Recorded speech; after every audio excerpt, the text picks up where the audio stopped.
إن الحمد لله نحمده ونستعينه ونستغفره ونعوذ بالله من شرور أنفسنا ومن سيئات أعمالنا من يهده الله فلا مضل له ومن يضلل فلا هادي له وأشهد أن لا إله إلا الله وحده لا شريك له وأشهد أن محمدا عبده ورسوله يا أيها الذين آمنوا اتقوا الله حق تقاته ولا تموتن إلا وأنتم مسلمون يا أيها الناس اتقوا ربكم الذي خلقكم من نفس واحدة وخلق منها زوجها وبث منهما رجالا كثيرا ونساء واتقوا الله الذي تساءلون به والأرحام إن الله كان عليكم رقيبا يا أيها الذين آمنوا اتقوا الله وقولوا قولا سديدا يصلح لكم أعمالكم ويغفر لكم ذنوبكم ومن يطع الله ورسوله فقد فاز فوزا عظيما أما بعد وإن خير الكلام كلام الله وخير الهدي هدي محمد صلى الله عليه وسلم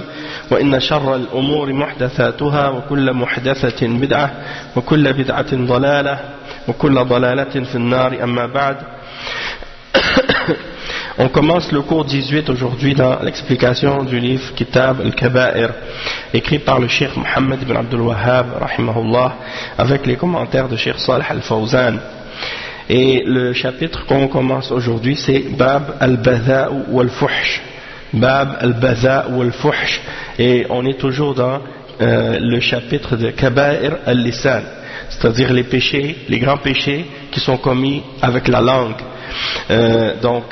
Al-Badha' wal-Fuhsh, qu'est-ce que ça signifie? C'est-à-dire la vulgarité, l'obscénité, le fait de dire des paroles laides, et impolies, sales, dire des gros mots, des choses comme ça. Tout ça, ça fait partie des kaba'ir, ça fait partie des grands péchés. Et le cheikh, il commence ce chapitre en citant un verset dans le Coran. Le verset 72 dans Surat Al-Furqan. Le verset 72 dans Surat Al-Furqan. Et dans ce verset, Allah subhanahu wa ta'ala, il dit wa qawlullahi ta'ala walladhina la yashhaduna az-zur wa idha marru bil-laghwi marru kirama. Puis il cite un hadith, il dit wa an ibn Abbas radiyallahu anhu marfu'an laysa al-mu'minu bit-ta'ani wala al-la'ani wala al-fahish wala al-badhi hassanahu at-Tirmidhi. Donc le hadith qu'il mentionne, il est rapporté selon Abdullah ibn Mas'ud que le prophète sallallahu alayhi wa sallam a dit que le croyant il n'est pas ta'an, c'est-à-dire il ne va pas insulter, attaquer les gens, wala la'an, il ne va pas maudire ou insulter ou maudire les gens, wala al-fahish. Al-fahish c'est la parole qui est sale, qui est laide, qui est mauvaise. Ou al-badhi, c'est la même chose, la parole qui est vulgaire ou qui est obscène ou des choses comme ça. Donc le croyant, il ne dit pas ce genre de choses, il ne prend pas l'habitude d'avoir ce genre de langage.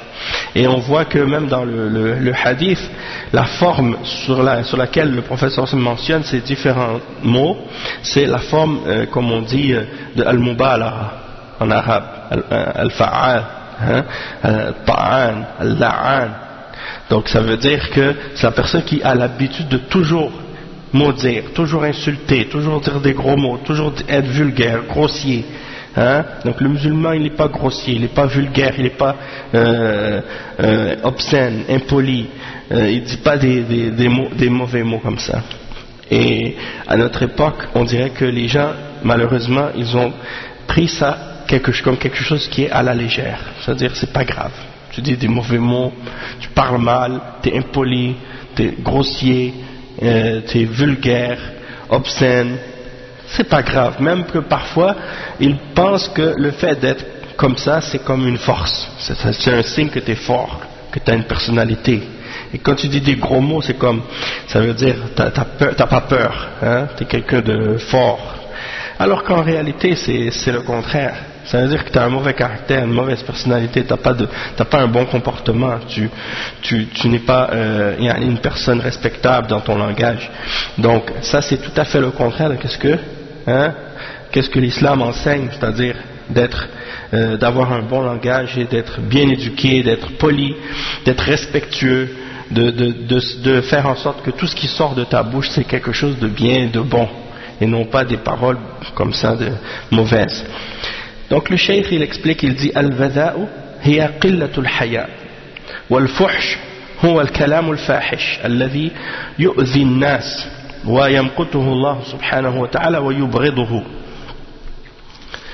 فإن النبي صلى الله عليه وسلم oui, le verset je l'ai pas traduit, hein, verset 72 dans Surat Al-Furqan, c'est le verset dans lequel Allah subhanahu wa ta'ala dit ce qui signifie et ceux qui ne donnent pas de faux témoignages, hein, ou bien qui disent rien de faux, qui n'agissent pas de façon fausse, il y en a qui est fausse dans leurs paroles et dans leurs actions, ils disent pas des mauvais mots, des choses comme ça.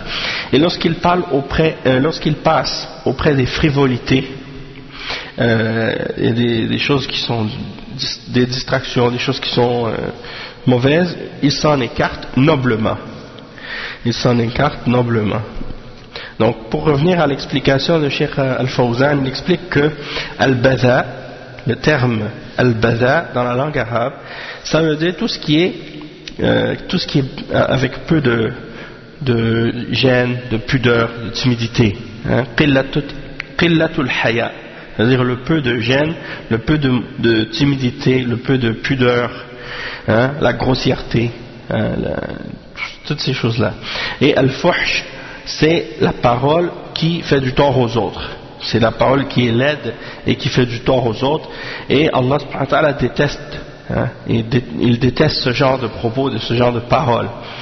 Et il dit فإن النبي صلى الله عليه وسلم وصف المؤمن فقال ليس المؤمن بالطاعان ولا اللعان ولا الفاحش ولا البذيء فالأصل في المسلم أن يكون سلما لأخيه المسلم فلا يؤذيه. Donc le prophète sallallahu alayhi wa sallam a décrit le croyant en disant que le croyant il n'est pas quelqu'un qui constamment en train d'insulter, constamment en train de maudire, qui est vulgaire, qui est grossier ou impoli, hein? Donc le cheikh explique que à la base le musulman il épargne son frère de tout ce qui peut lui faire du tort. C'est ça que ça veut dire. Après le cheikh il explique, il dit que wal fahish هو كثير الفحش والفحش هو القبح المتناهي والمسلم يتنزه عن هذا كله فإن الذين يحرمون على النار أو يحرمون على النار إنما هم أصحاب الأخلاق الحسنة قال عليه الصلاة والسلام حرم على النار كل هين لين سهل قريب من الناس. Donc le cheikh il dit que al-fahish c'est la personne qui dit beaucoup de fuhsh, beaucoup de paroles qui est vraiment laide, vraiment dégoûtante. Son langage est laid, dégoûtant, mauvais, hein? Donc c'est ça al-fuhsh.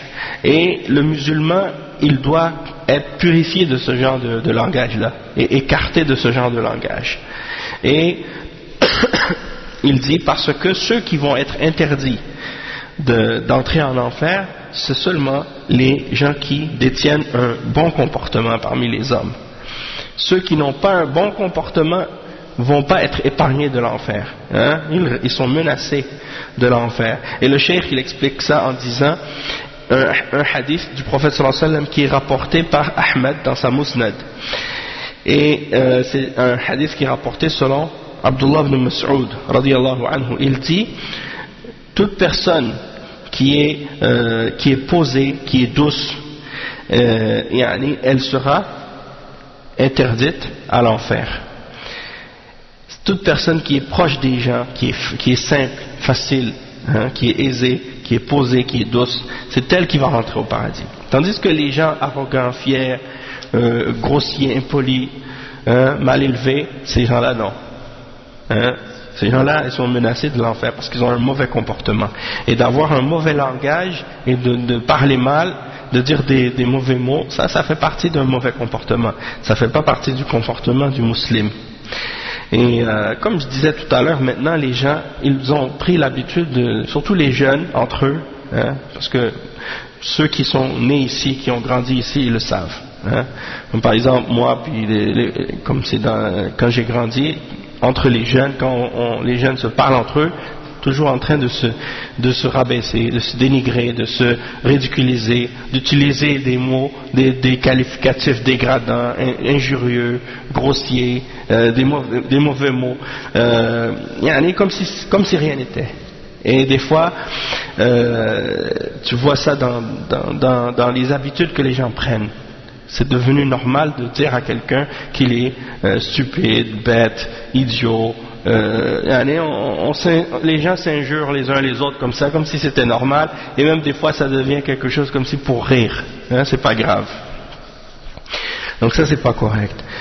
Et le cheikh il dit وأما قوله تعالى في الآية والذين لا يشهدون الزور المصنف رحمه الله ساق هذه الآية لبيان أبرز صفات المؤمن حيث إن سورة الفرقان تضمنت هذه الصفات فمن صفاتهم كما ذكر سبحانه أنهم يمشون على الأرض هونا أي مشية المتواضع دون تكبر أو علو في الأرض ولا فساد وقد قال سبحانه ناهيا عن التكبر ولا تمشي في الأرض مرحا إنك لن تخرق الأرض ولن تبلغ الجبال طولا ومن صفاتهم أيضا ما جاء في قوله تعالى وإذا خاطبهم الجاهلون قالوا السلام أي يتحملون ما يحصل لهم من أذى أهل الجهل والسفه فلا يجهلون مع من يجهل ولا يسافهون مع أهل السفه وإنما يقولون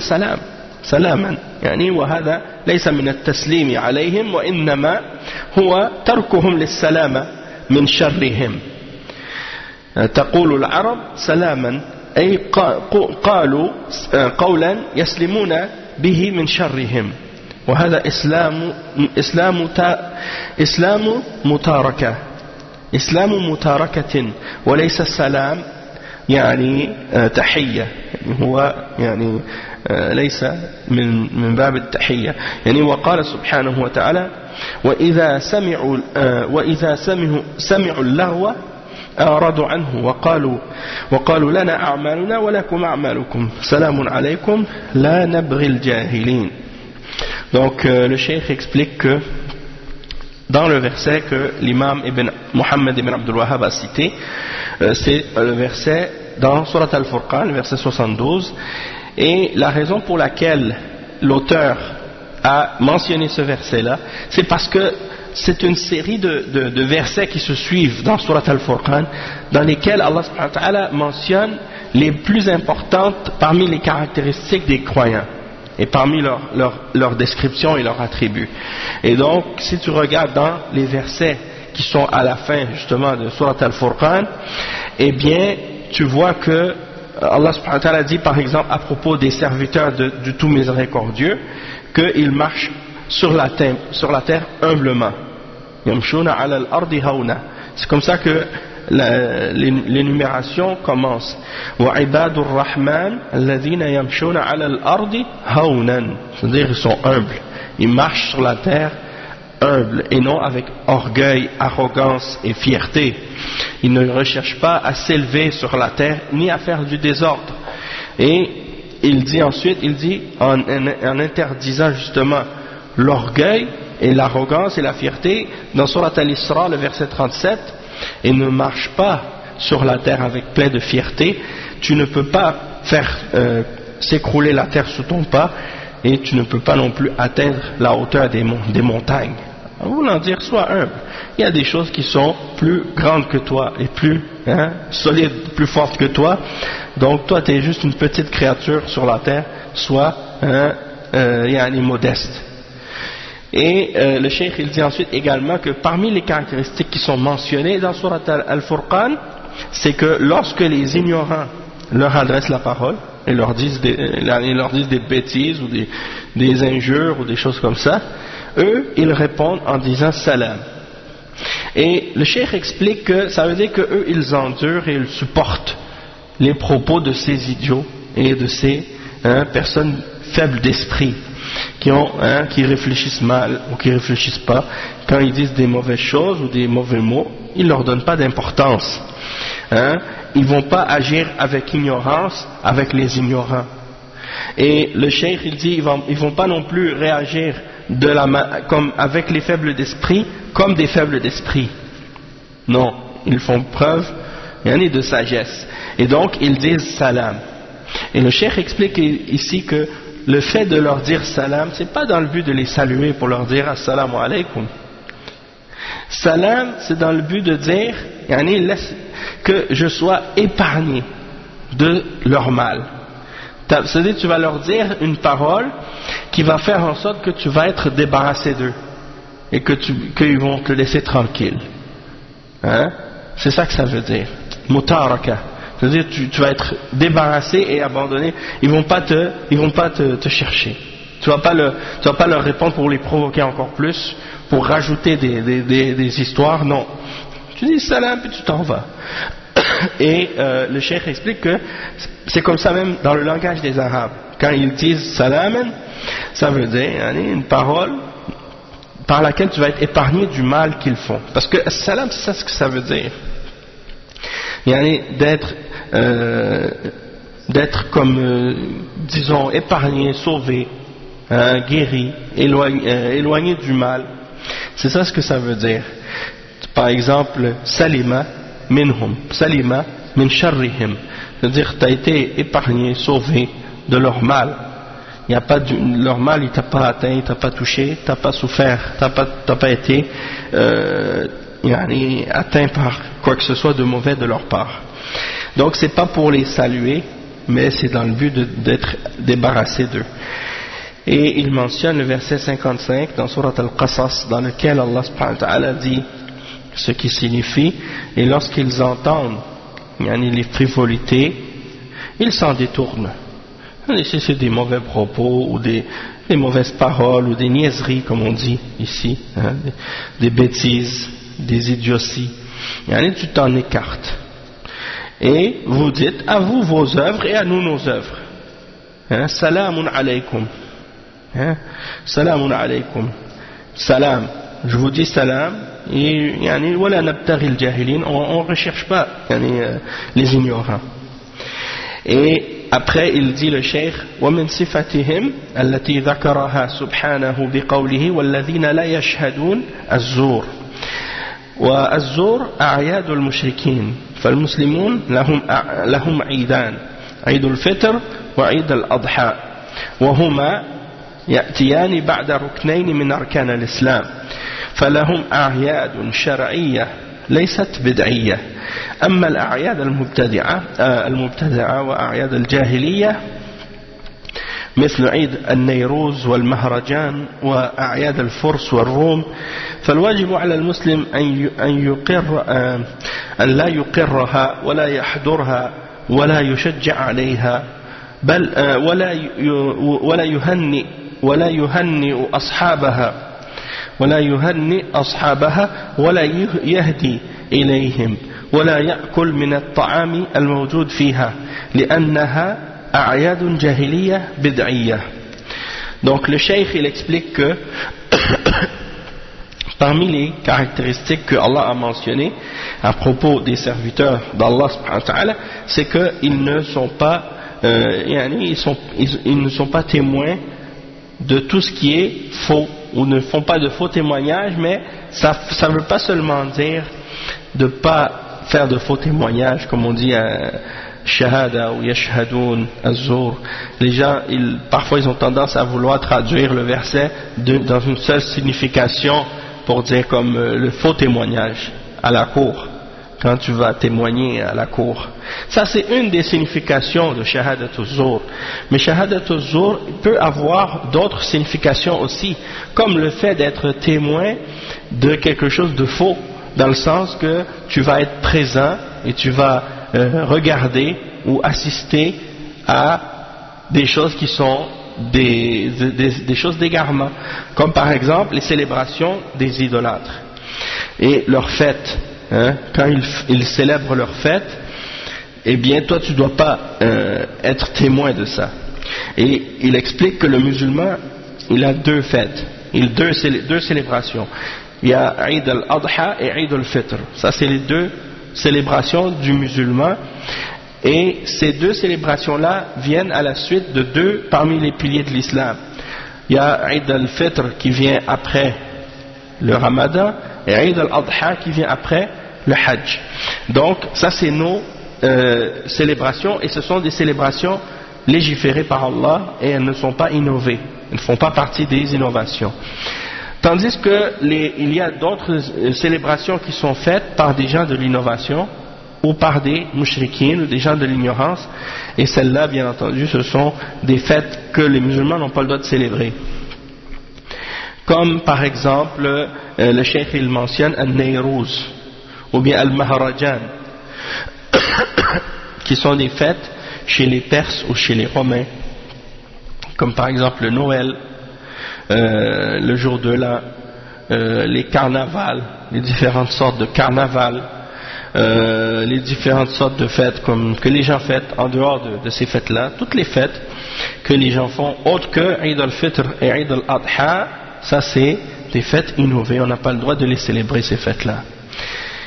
Et comme le Mawlid al-Nabawi aussi, qui fait partie des fêtes innovées, qui ne font pas partie de l'islam. Donc le cheikh il dit que c'est obligatoire pour le musulman de rejeter ces fêtes-là, de ne pas les approuver, et de ne pas assister à ces fêtes et ces célébrations-là, et ne pas encourager non plus à les faire, et ne pas non plus féliciter les gens lorsqu'ils ont ces fêtes-là. Par exemple, tu dis ouais, joyeuse fête, bonne fête. Non, parce que c'est pas nos fêtes à nous, et on ne croit pas en quoi ces fêtes-là sont fondées ou basées. Donc, étant donné qu'on ne croit pas à la base de ce sur quoi ils se basent pour faire leurs fêtes, on n'a pas le droit donc de les féliciter là-dedans. Si on les félicite sur ces fêtes-là, c'est comme si on était en train de les féliciter d'adorer l'idole, ou d'adorer autre que Allah, ou de faire le shirk, ou de faire les péchés. On n'a pas le droit de les féliciter pour ces choses-là. On n'a pas le droit non plus de leur offrir des cadeaux, ni de manger la nourriture qui est égorgée ce jour-là pour leur célébration. Si c'est de la viande des gens du livre, même la viande des gens du livre qui est égorgée pour cette fête, c'est pas permis de le manger. Même si la viande des gens du livre en temps normal, si elle est égorgée, c'est permis de la manger. La viande des juifs et des chrétiens, si elle est égorgée, c'est permis de la manger. Mais si c'est égorgé spécialement pour la célébration, c'est pas permis. Hein? C'est pas comme les autres viandes qu'ils égorgent en temps normal. Après, il dit le cheikh, donc pourquoi? Parce que ce sont des innovations, des fêtes innovées. Tu voulais dire, Hassan, tu voulais dire quelque chose? Oui, en fait, les funérailles ne font pas partie des fêtes, mais c'est pas permis pour le musulman d'assister aux funérailles des non-musulmans. C'est pas permis pour les musulmans d'assister aux funérailles des non-musulmans, même si c'est ta famille, même si c'est tes parents qui sont morts. Si c'est pas des musulmans, c'est pas permis d'assister. Non, et donc c'est ça. Mm-hmm. Donner ses condoléances à la personne. Ouais, ouais. Juste dire par exemple quelqu'un qui a perdu son père. Oui, non, les condoléances c'est permis. Tu as le droit de faire les condoléances, mais tu n'as pas le droit d'assister à la funéraille. C'est deux choses séparées, différentes. Oui, tout ce qui a rapport avec la funéraille, chez les juifs et les chrétiens, nous on n'a pas le droit d'y assister ou de participer.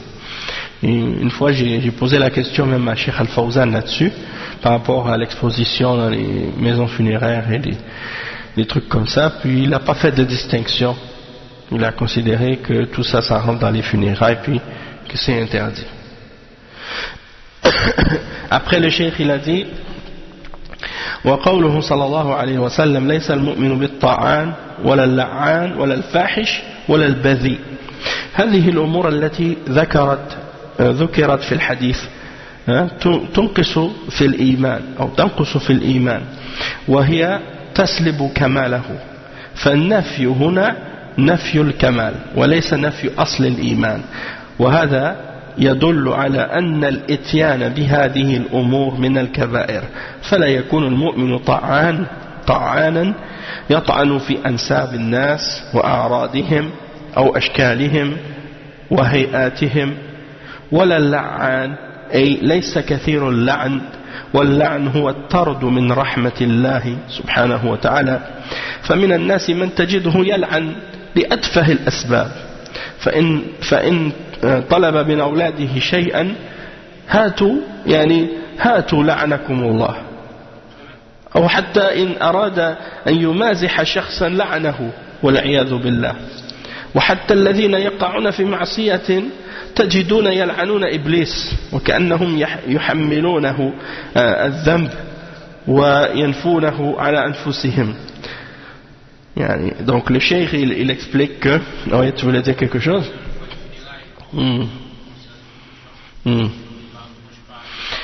Oui, surtout les convertis par rapport aux funérailles, oui, parce qu'ils ont des parents qui sont chrétiens ou juifs ou athées ou autres, et quand ils meurent, donc des fois ils posent la question, est-ce qu'on a le droit d'assister? Non, c'est pas permis. C'est pas permis de contribuer ou d'assister. Non.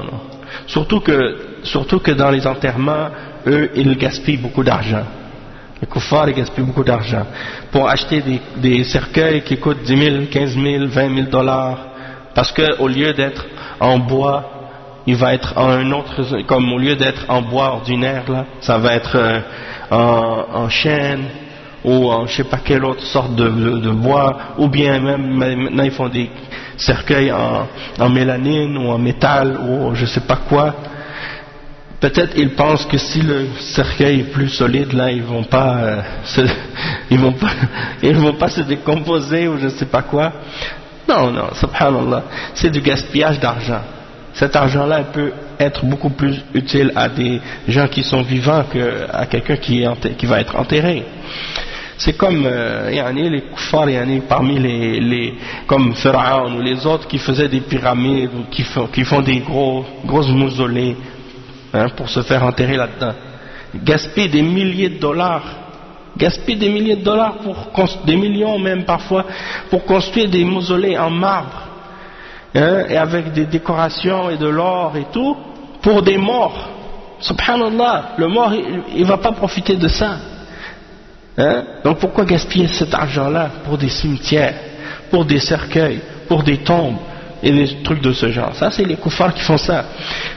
Et parfois les musulmans aussi qui font ça, à cause de l'ignorance ou de la passion. Donc nous, il ne faut pas tomber dans ce piège-là, c'est très grave. Et donc il ne faut pas participer, il ne faut pas y aller, il ne faut pas dépenser de l'argent là-dedans. Et après, qu'est-ce qu'il explique le cheikh? Oui, c'est ça. Non, parce qu'ici on dépense de l'argent quand on meurt, on doit payer pour se faire enterrer. Mais dans les pays musulmans, non, ça coûte rien de se faire enterrer. Tu meurs, on te met dans la terre puis c'est fini. T'as pas besoin de dépenser de l'argent pour ça. Tandis qu'ici, c'est plein de dépenses les gens ils doivent faire pour t'enterrer.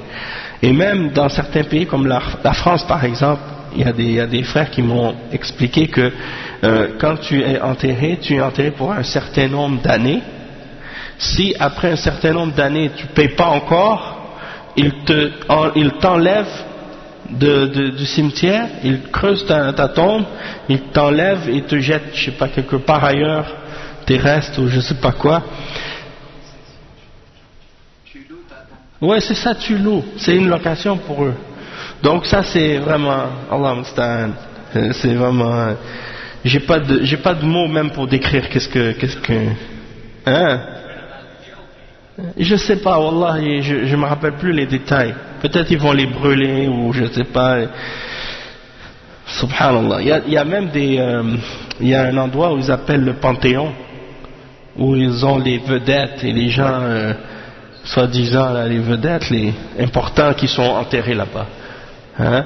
Et là c'est encore plus cher pour se faire enterrer. Puis si tu veux rester, à chaque fois il faut payer. Sinon il t'enlève du Panthéon. Puis le Panthéon, c'est déjà même une parole, déjà même l'idée du Panthéon, c'est les koufars, ils croient qu'il y en a qui sont comme les panthéistes. Et non, Panthéon, c'est-à-dire qu'ils croient que tout est Allah, tout est Dieu. Et que Dieu est dans toutes choses. Donc le Panthéon, c'est comme une sorte de... Ils croient peut-être que c'est une sorte de divinité. Quand tu t'es enterré là-bas, tu deviens une partie de Dieu, ou quelque chose comme ça. Peut-être que c'est ça l'idée qui est derrière le nom. Allahu A'lam. Peut-être que c'est autre chose, mais c'est ça ce que ça me fait penser. Pour revenir au sujet, le cheikh il explique que dans le hadith, le prophète sallallahu alayhi wa sallam, quand il dit que le croyant il n'est pas quelqu'un qui est insultant, qui insulte constamment les gens, ou qui maudit constamment les gens, ou qui est grossier, ou qui est grossier ou vulgaire, hein. Donc tout ça c'est des choses qui sont mentionnées dans le hadith. Et ça veut dire que le fait qu'un musulman parle de cette façon ou dise des choses comme ça veut dire quoi? Le cheikh dit ça veut dire que la foi de la personne elle est faible. Si elle est capable de prononcer des mauvais mots, des insultes, des injures, des paroles de cette façon, ça veut dire que sa foi elle n'est pas forte, elle est faible. Et ça veut dire que la perfection de sa foi elle est diminuée. Et il dit que la négation, quand il dit le croyant n'est pas de telle façon, ça ne veut pas dire qu'il n'est pas croyant du tout. Ça veut seulement dire que il a une foi qui n'est pas complète. Sa foi, il manque quelque chose, elle n'est pas parfaite. Hein? Mais il a toujours quand même la base de la foi. La base de la foi n'est pas annulée. Et il dit ici que le fait de prononcer ce genre de paroles et de propos, de dire ces injures ou ces insultes ou ces paroles grossières et vulgaires, il dit que ça fait partie des grands péchés. Ça fait partie des grands péchés. Et le fait que le prophète sallallahu alayhi wa sallam dit par exemple laysa al-mu'minu bit-ta'an. Ta'an, il donne un exemple. Il dit par exemple les gens qui insultent les autres dans leur origine ou dans leur famille, hein, dans leur lien de dans leur généalogie ou dans leur lien de parenté. Ah, toi t'es descendant d'esclaves, descendant de ci ou de ça, hein? Ah vous êtes des barbares, vous êtes descendants des faibles ou des pauvres, votre famille vous êtes des bons à rien, hein? Moi je suis de telle famille, hein? Je suis noble, je suis un noble, ma famille est noble, on est riche, on est intelligent, on est ci, on est ça, mais vous valez rien. Hein? C'est ça, hein? Le fait d'attaquer ou d'insulter les gens par rapport à leur origine, ou bien ça peut être aussi le fait que tu attaques l'honneur des gens, tu les insultes, tu dis toi tu es un fils de zina, hein? de fornication, tu es un bâtard, ou bien des choses comme ça, hein? C'est-à-dire t'es né illégitimement, hein? Ou des choses comme ça, ou bien tu vas insulter quelqu'un par sa mère, hein? Tu vas insulter sa mère, son père, ses origines ou son honneur, hein? Des choses comme ça. Tout ça c'est des exemples. Et en passant, c'est pas nécessaire que ce soit des injures dans une langue comme en arabe, hein? C'est peu importe la langue. Si c'est pas permis d'être impoli, d'être grossier, d'être vulgaire, c'est pas seulement par rapport aux mots arabes, mais dans toutes les langues, que ce soit la langue française ou anglaise ou créole ou n'importe quelle autre, hein? Et Dieu sait qu'en créole il y en a plein de mauvais mots puis de bêtises que les Haïtiens disent normalement comme si c'était rien, hein? eh ben ça aussi c'est grave. Si quelqu'un est converti par exemple, puis par exemple un haïtien qui est converti continue à dire les gros mots que les haïtiens disent, c'est pas correct. Parce que le fait que tu deviennes musulman, tu dois essayer de réformer ton comportement, tu dois essayer de réformer ton caractère. Tu ne peux pas continuer à parler comme ça. La même chose pour quelqu'un qui est québécois, par exemple, qui devient musulman. Tu ne vas pas continuer à dire les sacrés comme les Québécois, qu'est-ce qu'ils disent, hein, les mots de l'église ou des choses comme ça. Et tu vois que parfois certains musulmans qui viennent vivre ici, ils répètent les mots sacrés que les Québécois disent, ils disent ça comme si c'était correct pour eux de le dire. Parce qu'il y en a un une fois qui m'a dit ça. J'ai entendu un frère une fois, un musulman, qui commençait à dire les mots que disent par exemple les Québécois qui disent les mots d'église, hein, pour jurer. Hein, ou pour injurer quelqu'un. Donc, il dit, ah mais nous c'est pas grave, on peut dire ça parce qu'on ne croit pas en ces choses-là. Il dit, même si tu ne crois pas en ces choses-là, tu ne dois pas le dire. Premièrement, justement, c'est des paroles, des mots de choses qui sont fausses, qui sont des choses de shirk, d'égarement. Toi tu les prononces, puis en plus de ça, tu ressembles à ceux-là. Et ces mots-là, même les gens, souvent quand ils les prononcent, les mots de l'église, là, quand ils les disent, c'est plus dans le sens de qu'est-ce que c'était à l'origine que c'est mentionné. Maintenant, c'est devenu comme des gros mots, même si le sens qu'ils avaient à l'origine, c'était des mots d'église, mais maintenant, c'est plus... Les gens savent même il y a des gens qui le disent, ils savent même pas qu'est-ce que c'est, ou d'où est-ce que ça vient, ou qu'est-ce que ça représente. Tout ce qu'ils savent, c'est que c'est un gros mot. Et puis c'est comme pour insulter ou injurier quelqu'un. Donc tu vas pas prononcer ce genre de langage-là. Hein, tu vas pas dire ces choses-là. Et une fois, j'ai entendu un musulman, quand il parlait, il disait, à chaque fois, il disait Jesus Christ. Tu sais, parce que les chrétiens disent ça. Jesus Christ, hein, tout le temps. Donc j'ai dit, mais subhanallah, ça c'est les chrétiens qui disent ça. Mais nous, on n'a pas le droit, quand on est fâché, on va prononcer le nom de Jésus. Hein? Mais c'est pas, peut-être que pour eux c'est une invocation ou bien une insulte. Allahu a'lam, pourquoi ils le disent, dans quel sens. Mais peu importe. Nous, on ne mentionne pas les noms des prophètes quand on est en colère ou quand on est fâché ou quand on est pas content, on va mentionner le nom des prophètes comme ça, non. Hein?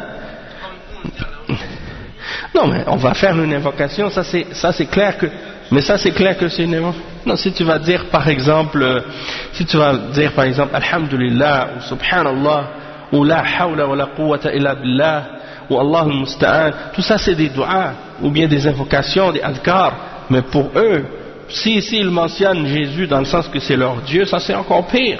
Dans ce cas-là c'est shirk. Hein? Et nous on sait que Isa c'est un prophète d'Allah. C'est un prophète d'Allah, c'est pas Allah, c'est pas Ibnullah, c'est pas qu'est-ce que eux pensent. Donc il faut pas les imiter là-dedans. Donc il dit on n'a pas le droit non plus d'insulter les gens par rapport à leur apparence. Tu dis par exemple, tu insultes quelqu'un parce qu'il a la forme de sa tête de telle façon, ou de ses jambes, de ses pieds, ou de son habillement, ou bien à moins qu'il s'habille mal, mais dans le sens qu'il ne s'habille pas respectueusement ou pudiquement, mais si dans le sens que la personne, je sais pas, il s'habille islamiquement, toi t'aimes pas ça, tu le vois avec le qamis, tu trouves que ça, mais pourquoi tu t'habilles pas comme tout le monde, pourquoi tu t'habilles comme ça, ça c'est l'habillement des gens à l'époque, des chameaux et des ânes, pourquoi tu t'habilles comme ça, habille-toi moderne, oui, tu portes une robe, oui. Allah al-Musta'an. Ouais, non, tu dis non, c'est pas une robe, ça c'est une chemise. C'est une chemise longue, c'est comme une chemise longue, c'est ça qu'on appelle qamis.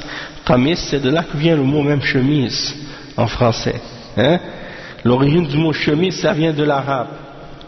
Donc c'est pour dire, mais de toute façon, c'est pour dire que on va pas insulter quelqu'un par rapport à son apparence ou à sa couleur. Hein? Tu dis, ah, toi, t'es un noir, ou t'es un rouge, ou t'es un brun. Tu vas essayer de le dénigrer par rapport à sa couleur. Hein? Non, ça c'est pas permis. C'est pas permis. Et le cheikh il dit ensuite, wala la'an, la personne qui dit beaucoup qui maudit beaucoup. Et al-la'an en arabe, ça veut dire quoi? Ça veut dire at-tardu min rahmatillah, c'est-à-dire quelqu'un il est chassé de la miséricorde d'Allah. Il est chassé de la miséricorde d'Allah, c'est-à-dire il est maudit. Hein? Et le cheikh explique qu'il dit il y a des gens, tu vois, ils maudissent pour n'importe quelle chose les plus insignifiantes. Il maudit les gens. Pour des choses futiles, il injure et il maudit les gens. Et il dit, par exemple, il dit à ses enfants, amenez-moi telle chose que Dieu vous maudisse. Tu vois, il prend l'habitude de maudire ses enfants. Et moi j'ai entendu des parents musulmans qui maudissent leurs enfants. Et ça c'est grave, parce que même de faire des doigts contre leurs enfants, hein, une fois il y a un parent musulman qui dit à son enfant, j'espère que tu vas te faire frapper par une voiture si tu sors, ou des choses comme ça. Tu peux pas dire ça, parce que qu'est-ce qu'il y a si c'est quelque chose qui est exaucé à cause de toi? Si tu dis ça puis après ça arrive, tu vas dire quoi? Tu vas faire quoi? Hein? Donc au contraire, au lieu de les maudire tes enfants, fais des doigts pour eux, pour qu'Allah les réforme, pour qu'Allah les guide, pour qu'Allah les préserve, pour qu'Allah les protège, pas pour les insulter, hein, pas pour les dénigrer ou les rabaisser. Et après le cheikh il explique, il dit, il y a des gens parfois même pour plaisanter, il va insulter quelqu'un, il va le maudire, hein, pour plaisanter. Comme je disais tout à l'heure au début, les gens ils ont pris l'habitude de se dire des grossièretés les uns les autres pour rire, hein, pour s'amuser. Et ça je sais, quand on grandit dans une société comme ici, on voit ça, et même dans les pays musulmans tu vois ça des fois. Même dans certains pays musulmans, qu'est-ce que on m'a dit, puis même que ce que j'ai entendu aussi, des fois, des gens qui insultent la religion, qui insultent Dieu, qui insultent le prophète sallallahu alayhi wa sallam, mais ça c'est kufr, hein, ça c'est des paroles de kufr, donc ça c'est grave. Mais il y en a des gens qui ont été influencés par le communisme, par des idéologies de kufr. Puis une des manières que ces gens-là utilisent pour combattre la religion, c'est justement de prendre l'habitude d'insulter la religion et d'insulter Allah et le prophète sallallahu alayhi wa sallam, puis ils transmettent ça aux autres dans la société, comme si quand ils sont fâchés, au lieu d'insulter quelqu'un ou quelque chose, ils vont insulter la religion ou Allah ou le prophète sallallahu alayhi wa sallam. Donc ça c'est grave. Et comme ici, comme je disais tout à l'heure à propos des Québécois, quand ils disent les jurons qu'ils disent, hein, eh bien à la base c'était ça, c'était dans le but de critiquer la religion, d'attaquer la religion catholique. Même si c'est une fausse religion, on sait que c'est une religion qui est créée par le shaitan, qui appelle à l'égarement et au shirk et au kufr, mais même dans leur voie à eux, et quand ils ont inventé cette façon d'agir, c'était pour critiquer la religion et opposer la religion. Donc il y en a parmi les gens dans les pays musulmans qui agissent de cette façon-là avec la même intention. La même idée, c'est d'opposer, de contrer la religion. Et surtout avec, qu'est-ce qui se passe maintenant dans les pays musulmans avec les groupes de Khawarij qui font des actes de terrorisme et qui tuent des innocents au nom de l'islam. Eh bien, il y en a par la suite, à cause de ça, ils deviennent ennemis de la religion. C'est-à-dire, ils pensent que ça c'est à cause de la religion que ça se produit. Donc, à cause de ça, ils disent, ah moi, si c'est comme ça, si c'est ça, dans ce cas-là, je déteste l'islam, je déteste les musulmans, je déteste la religion, et ils l'insultent. Et donc, la religion, elle est innocente de qu'est-ce que ces gens-là font. Mais à cause de ces gens-là, Allah musta'an, eh bien, il y en a qui commencent, par leur ignorance, à insulter l'islam, au lieu d'insulter les Khawarij, au lieu de réaliser que ceux qui font ça, c'est pas des gens qui agissent au nom de l'islam réellement, que même s'ils disent ça au nom de l'islam, la réalité c'est que l'islam est innocent qu'est-ce que ces gens-là sont en train de faire, et on ne doit pas insulter l'islam pour l'agissement de ces égarés, parce que ça c'est de l'injustice. Et le cheikh il donne aussi l'exemple de ceux qui font des péchés parfois, puis ils maudissent le diable parfois. Quand ils font un péché, ils maudissent le diable, et le cheikh il dit c'est comme si ils essaient de faire porter au diable comme si le péché qu'ils ont fait, dans le sens comme si c'était le diable qui les avait poussés à le faire, hein, en voulant dire eux ils n'ont pas de responsabilité. C'est-à-dire moi c'est le diable qui m'a fait faire ça, la'anahullah, hein, que Dieu le maudisse. Comme s'ils veulent se libérer de la culpabilité d'avoir fait ce péché. Mais le cheikh il dit صحيح إن إبليس يوسوس بالمعصية ويدعو إليها ولكن هذا ليس عذرا وإنما تجب والحالة هذه التوبة من العبد والندم على الذنب لأنه إن لعن إبليس فإنه يفرح بذلك ويقول أنا أطغيته وألحقت به الضرر.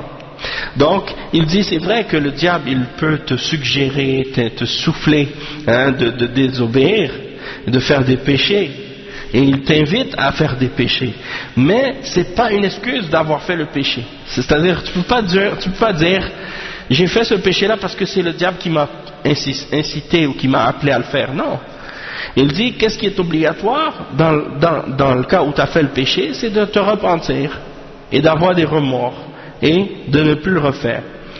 Mais quand tu insultes ou quand tu maudis Iblis à cause du péché que tu as fait, tu penses que ça y est, c'est fini. Non, au lieu de l'insulter, de le maudire, lui au contraire quand tu le maudis il est content. Il dit c'est moi qui l'a fait transgresser, c'est moi qui l'a fait tomber dans le péché. Il est content, je lui ai fait du tort. Au lieu de le maudire, repens-toi à Allah et demande pardon à Allah pour ce péché. Ça fait du tort au shaitan. Là il n'est pas content parce que là tu viens de réparer ton erreur en te repentant et en demandant pardon. Le cheikh il dit ensuite والفاحش هو الذي يفحش في أقواله وأفعاله والفحش ما تناهى قبحه ولذلك سمى الله الزنا فاحشة فقال سبحانه إنه كان فاحشة وساء سبيلا والبذي هو السيء في منطقه. فالواجب على المسلم أن يكون هينا لينا سهل الكلام وأن لا يؤذي أخاه بقول أو فعل بل حتى غير المسلم. قال سبحانه ولا يجرمنكم شنآن قوم أن صدوكم عن المسجد الحرام أن تعتدوا. Donc le cheikh il explique que al-fahish c'est la personne qui dans ses paroles et dans ses actions elle fait des choses extrêmement laides, hein? Et il dit, c'est pour ça que même Allah subhanahu wa ta'ala il a appelé l'adultère, il l'a appelé fahisha. Donc ça veut dire fahisha, ça vient de cette racine là. Pourquoi on appelle l'adultère fahisha? Parce que c'est quelque chose d'extrêmement laid.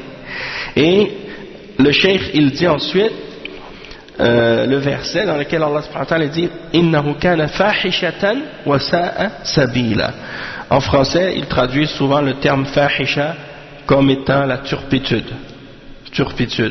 Sauf que la plupart des francophones ou des gens qui parlent français, le mot turpitude c'est pas un mot qu'ils emploient couramment. Donc beaucoup de gens, si tu leur dis la turpitude, ils vont pas savoir de quoi tu parles. Mais ça veut dire quelque chose, un acte ou une parole ou quelque chose qui est vraiment laid, hein, quelque chose qui est extrêmement laid. Et il dit que al-badhi c'est qu'est-ce qui est mauvais dans la parole. Donc qu'est-ce qui est grossier, vulgaire et ainsi de suite. Donc le musulman il doit être doux, il doit être posé, il doit être avec des propos qui sont propres et simples et faciles. Il fait pas du tort à ses frères, ni par la parole, ni par les actions. Même avec le non-musulman, il doit être poli. Même avec les non-musulmans, tu dois être poli. C'est pas parce que tu vas dire ah mais c'est des kuffars, je vais les injurer, je vais les insulter, je vais les maudire, je vais leur dire des gros mots. Allah musta'an. Non, c'est pas permis. Et une des caractéristiques des gens parfois qui grandissent dans des quartiers défavorisés ou des endroits où il y a plus de délinquance et des voyous, des problèmes sociaux et des choses comme ça, eh bien, souvent, qu'est-ce qu'ils développent, ces gens-là, c'est le mauvais comportement d'avoir un langage qui n'est pas approprié, des mauvais mots, la vulgarité, la grossièreté, tout ça. Le musulman, il n'a pas à adopter ce genre de façon de parler là, et la pauvreté, c'est pas une excuse. Il y a des gens qui disent ah c'est à cause de la pauvreté que les jeunes ou ces gens-là sont mal élevés. Non, c'est pas parce que tu es pauvre que c'est une excuse ou un prétexte pour que tu sois impoli ou grossier ou mal élevé. Parce que au contraire, tu vois par exemple dans les pays musulmans, des fois c'est les gens les plus pauvres, c'est eux qui ont le meilleur langage, le meilleur comportement.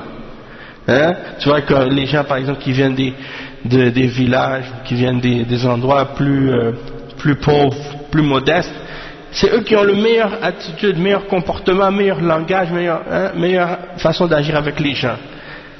Mais tu vois dans les villes, des fois les gens ils s'éloignent de la foi, ils s'éloignent d'Allah subhanahu wa ta'ala, puis ils traînent dans la rue avec les voyous et les wa alaykum salam wa rahmatullah, ceux qu'on appelle nous on appelle les vagabonds,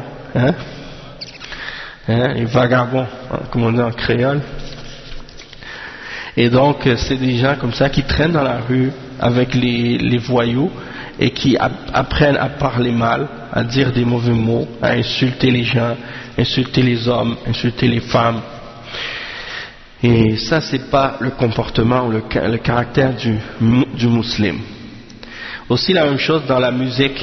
Les jeunes maintenant actuellement c'est ça, ils prennent leur comportement de qui? Leur akhlaq. Ils prennent pas du messager d'Allah sallallahu alayhi wa sallam, non, ils prennent leur akhlaq de tel ou tel chanteur, tel ou tel rappeur, tel ou tel vedette. Lui il dit des gros mots, donc toi tu dis des gros mots, a'udhu billah. Et donc il pense que parce qu'il dit des gros mots il est fort, il est, comme on dit, il est tough, il se pense solide, il pense qu'il n'a pas peur, il veut intimider en utilisant des gros mots, alors qu'il ne réalise pas que même s'il intimide les faibles d'esprit, mais au contraire devant Allah subhanahu wa ta'ala il se rabaisse, il devient très petit et insignifiant, parce que Allah déteste les individus et les êtres humains grossiers. Allah n'aime pas les gens grossiers. Et le fait d'insulter les gens ou de dire des gros mots, c'est pas un argument et c'est pas une preuve.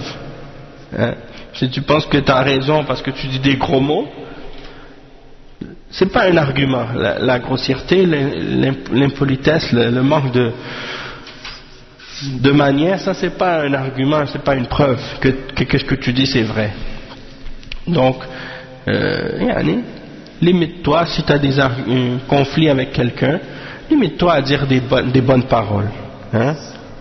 Wa alaykum salam wa rahmatullahi wa barakatuh. Wa alaykum salam. Aussi c'est important même avec ses enfants, devant sa famille. Tu es avec ta femme, tu es avec tes enfants. Et des fois tu te mets en colère, tu te fâches. Il faut faire très attention à ton langage. Parce que tes enfants, ils vont t'écouter. Si tu dis des gros mots, ils vont les répéter. Si tu dis des insultes, ils vont les dire eux aussi. Parce que les enfants, le premier endroit où est-ce qu'ils apprennent, c'est à la maison. Donc si toi tu donnes pas le bon exemple à tes enfants, eh bien, il faut pas que tu sois étonné par la suite que tes enfants vont dire les mêmes mots que toi. D'accord? Donc ça c'est très important. Tu es un modèle pour tes enfants. Le cheikh il dit ensuite, Walahu sallallahu alayhi wa sallam, وله يعني في جامعه يقصد الترمذي وصححه عن أبي الدرداء رضي الله عنه مرفوعا ما من شيء أثقل في ميزان المؤمن يوم القيامة من خلق حسن وإن الله لا يبغض الفاحش البذيء الذي يتكلم بالفحش. Subhanallah. Donc ça c'est un hadith là très fort. Et il dit, donc ce hadith là il est rapporté par At-Tirmidhi dans son Sunan, excepté la fin du hadith, mais donc il rapporte ça, il dit que c'est rapporté et authentifié par At-Tirmidhi selon Abu Darda, que le prophète sallallahu alayhi wa sallam a dit: il n'y a rien qui est plus lourd dans la balance au jour de la résurrection que le bon comportement. Il n'y a rien qui est plus lourd dans la balance au jour de la résurrection que le bon comportement. Et que Allah subhanahu wa ta'ala, il déteste al-fahish, il déteste la personne qui est grossier, vulgaire, et qui parle avec des paroles laides, des gros mots ou des mauvais mots, des choses comme ça. Donc le Cheikh Al-Fawzan il explique maintenant ce hadith, il dit: وقوله صلى الله عليه وسلم ما من شيء أثقل في ميزان العبد يوم القيامة من خلق حسن من المقطوع به أن أعمال العبد توزن يوم القيامة صغيرها وكبيرها فمن رجحت حسنته على سيئته فقد فاز ونجا ومن خفت موازينه هلك وتعس. وقال سبحانه وتعالى: فأما من ثقلت موازينه فهو